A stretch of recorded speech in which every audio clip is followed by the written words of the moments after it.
से नीचे रखा, धूल लग गई। केवट कहने लगा इसमें तो फिर धूल लग गई, अब हम फिर धोएंगे।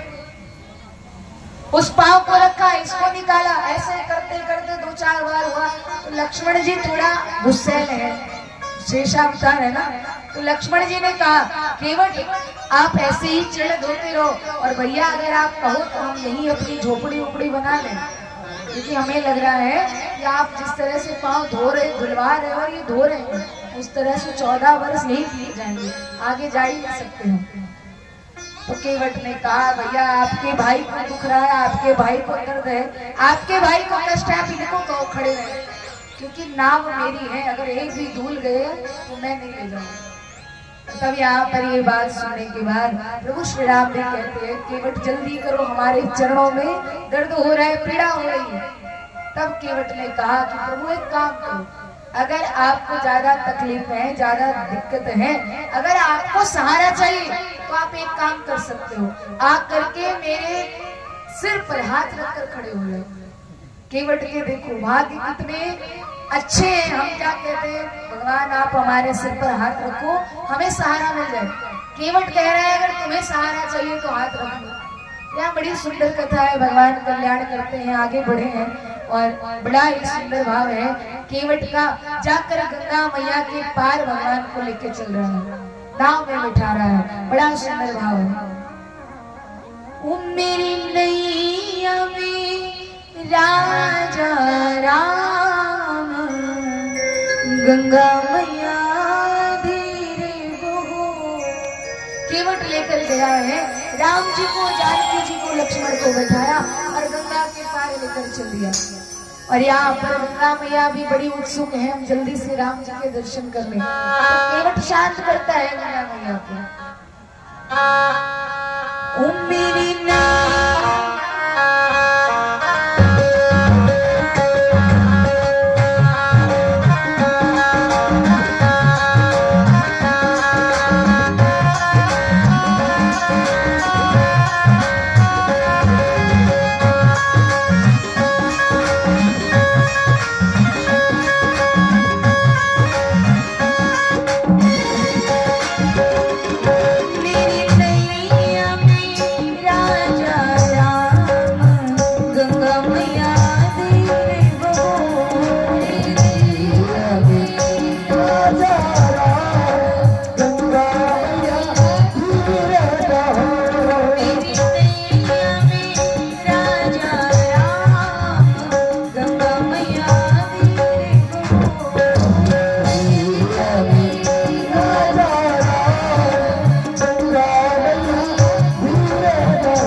केवट लेकर प्रभु श्री राम लक्ष्मण जानकी सबको पार उतरता है।